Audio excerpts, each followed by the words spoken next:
Hello दोस्तों, नमस्कार। मैं हूं आपका अपना डॉक्टर अशोक कुमार, सेवानिवृत्त वैज्ञानिक, लुवास अर्थात हरियाणा कृषि विश्वविद्यालय हिसार, संस्थापक एवं संचालक Snow View mushroom lab and training centre 1064 Gandhi आश्रम, नरेला, दिल्ली 110040।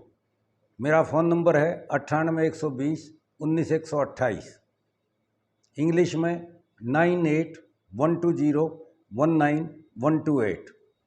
तो दोस्तों, आज की श्रृंखला में अगला वीडियो है हमारा। जैसे आपको हमने पीछे 4 पलटियाँ, वो 4 फार्मूले बता दिए, 2 प्राकृतिक कंपोस्ट के बटन मशरूम के और 2 नेचुरल प्राकृतिक बटन मशरूम के फार्मूले कंपोस्ट के बता दिए हैं। अब आप जो लॉन्ग मेथड है, दीर्घ अवधि जिसे कंपोस्ट बनाना कहते हैं बटन मशरूम का, उसके बारे में पलटियाँ कैसे लगाना है तो वो मैं आपको बताऊंगा।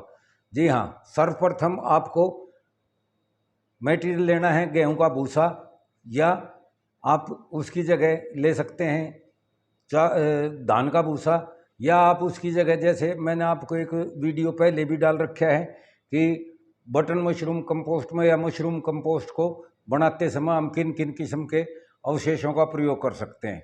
दोस्तों, जैसा कि आप जानते हैं, आजकल भूसे की, गेहूं के भूसे की कीमत कुछ ज़्यादा ही आसमान छू रही है, तो लोग बाग चाहेंगे कि वो दूसरे अन्य उसके ऊपर कंपोस्ट बनाएं।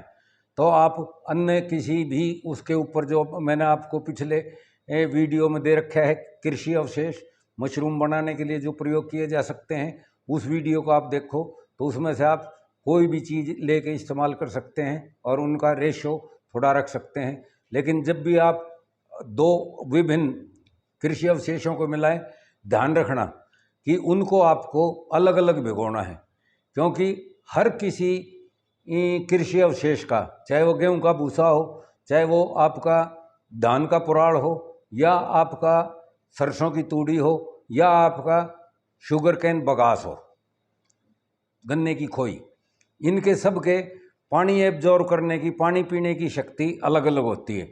अगर आपने इन दोनों को मिला के और आपने इकट्ठा भिगोया तो एक ज़्यादा भीग जाएगा और एक कम पानी पिएगा, एक ज़्यादा पानी पिएगा।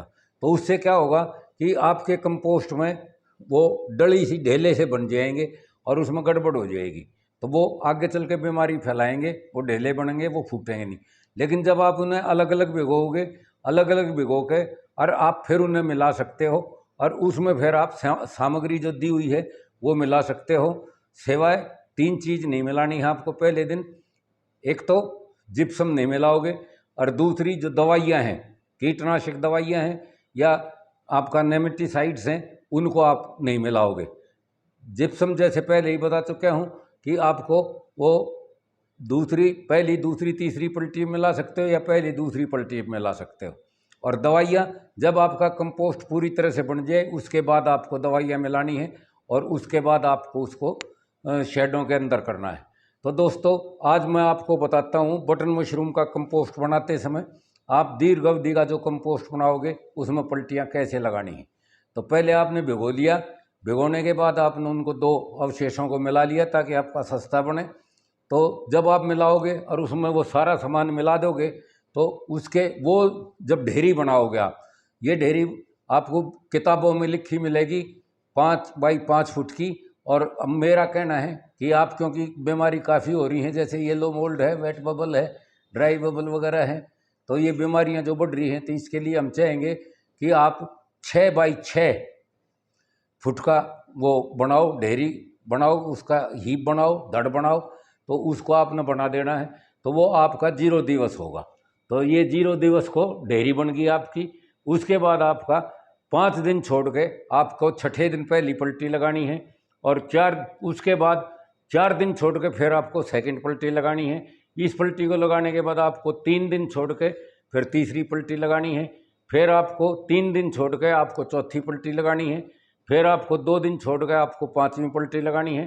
फिर आपको 2 दिन छोड़ के छठी पलटी लगानी है, और फिर 2 दिन छोड़ के 7वीं पलटी लगानी है, और फिर एक दिन छोड़ के आपको 8वीं 9वीं पलटी लगानी है। और अगर फिर भी आप देख रहे हो, आपको चेक करना है कि उसमें अमोनिया की मात्रा ना रह जाए। अमोनिया की जैसे आप जानते ही हैं कि अमोनिया को कैसे करोगे, तो आप जगह जगह से उसमें लो कंपोस्ट को, और उसको जब सूंघोगे तो आपको उसमें बदबू आएगी। बदबू भी कैसी आएगी अमोनिया की, जैसा आपको रेलवे स्टेशन के प्लेटफार्म पे, पेशाब घर में, या रोडवेज वगैरह, या जो सार्वजनिक शौचालय हैं, पेशाब घर हैं, वहाँ जैसी बदबू आती है, वो अमोनिया की बदबू आती है, उस तरह की आपको बदबू आएगी। तो अगर वैसी बदबू आ रही है तो आप उसको 1 या 2 पलटी और लगा लें। और उसके बाद आपको इसमें नमी देखनी है। नमी भी आप कैसे देखोगे, जगह जगह से लो, आप उसको अच्छी तरह से लो, इसको इस तरह से करो, और फिर आप ज़ोर से दबाओ। तो जब ज़ोर से दबाओगे तो यहाँ बूंद आपकी चमकनी चाहिए इसमें मुट्ठी में, ना कि ऐसा नहीं कि ऐसे आप दबाओ तो उसमें से जो है ना धार बंध जाए, और धार बंध गई तो समझ लो कि आपकी उसमें नमी ज़्यादा है, और उसमें अगर बदबू आ रही है तब भी आप समझ लो कि इसमें अमोनिया ज़्यादा है। अगर आपका अमोनिया ज़्यादा होगा या नमी ज़्यादा होगी तो आप ये मान के चलो कि जब आप उसमें स्पॉन डालोगे तो वो स्पॉन नहीं चलेगा, वो गल जाएगा, सड़ जाएगा, और आपको दोबारा स्पॉन डालना पड़ सकता है, या आप खामखा जो है ना किसी स्पॉन वाले के सिर होगे कि आपने स्पॉन ख़राब दिया है, जबकि गलती आपकी है। तो दोस्तों इसका आपको ध्यान रखना है। और आप अब जैसे कर रहे हो तो इस तरह से आप अगर करोगे तो आपका बढ़िया कंपोस्ट बनेगा। बढ़िया, जितना बढ़िया कंपोस्ट आप बना लोगे समझ लो उतनी ही बढ़िया और अच्छी और अधिक पैदावार आप ले सकेंगे।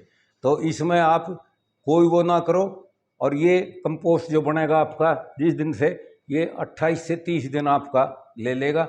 और एक गलती और अब पिछले कई सालों से हम देख रहे हैं और सर्वे भी कर रहे हैं, सर्वे में भी हमें पता लगा है, और जगह जगह जैसे हम घूमते हैं वहाँ भी हम देखते हैं कि पिछले कई सालों से एक और दिक्कत आ गई है लोगों को, कि उसको पलटी को मारते हैं। जैसे ढेरी बना दी 5x5 की या 6x6 की, तो उसको 2-3 पलटी मारने के बाद फिर उसको आधी आधी करके उसको बहुत छोटी छोटी नीचे की 2-2, 2.5 फुट की ढेरी बना देते हैं, 3-3 फुट की।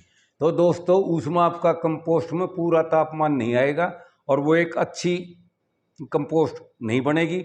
ये पता नहीं किसने कब शुरू की, तो ये बहुत गंदी प्रैक्टिस है। आप आखिर तक उसको 6x6 की उसमें रखो, और जब आप देखोगे कि भाई ये आपका कंपोस्ट बहुत अच्छा बनेगा, और जब आपने दवाई मिला दी उसके बाद आपने उसको ट्रीट करना है, तो दवाई मिला कर आप उसको ढक दो, और उसके बाद फिर आप अपना शेड में जब जाओगे तो शेड में आप इसको डाल लो। एक दिन शेड में बेडों में पड़ा रहने दो, तो अगले दिन तक वहाँ कंपोस्ट वो पूरी तरह से ठंडा हो जाएगा। तो अगले दिन आपको बोना है, एक रात उसमें शेड में कंपोस्ट को गिरे रहने देना है, पड़े रहने देना है। तो वहाँ आप बाहर इसको ठंडी ना करो। वहाँ का एक और भी बता दूं, जैसे एक डेयरी आपने बनाई है, अब एक डेयरी में समझो आपका यहीं से जो खुला वातावरण है उसी में कीटाणु पड़ेंगे, लेकिन आपने उसी की 2 या 3 डेयरी बना दी, तो उसमें कीटाणु, जीवाणु, फफूंद वगैरह डलने के जो वो बनेंगे, स्थान बनेगा, उसका जो एरिया बनेगा वो कई गुना बढ़ जाएगा, और उससे कई गुना जीवाणु, कीटाणु और आपकी फफूंद उसमें पड़ेगी, और वो आपके साथ आपके मशरूम ग्रोह में जाएगी, और वहाँ वो अपना कुछ ना कुछ गलत प्रभाव छोड़ेगी, तमाशा दिखाएगी। तो आप ऐसी गलती ना करें, और आप इस ढंग से कंपोस्ट बनाएं जैसे मैंने आपको बताया है। तो दोस्तों अब मैं आपको यहाँ इस वीडियो को यहीं समाप्त करता हूँ। अगर आपको कोई शक शुबा रह जाए तो आप मेरे से संपर्क करें या मेरे केंद्रों पर संपर्क करें। मेरा नाम है डॉक्टर अशोक कुमार, सेवानिवृत्त वैज्ञानिक, हरियाणा कृषि विश्वविद्यालय हिसार अथवा लुवास, और संस्थापक एवं संचालक भारतवर्ष की नंबर 1 प्रयोगशाला Snow View mushroom lab and training centre, 1064 Gandhi आश्रम, नरेला, दिल्ली। मेरा फ़ोन नंबर है 98 120 19 128। जी हाँ, 98 128 19128। तो उस पर आप हमसे संपर्क कर सकते हैं। मेरे किसी भी सेंटर पर जाके आप इसके बारे में और डिटेल से जानकारी ले सकते हैं। तो दोस्तों बाय बाय, टाटा, नमस्कार।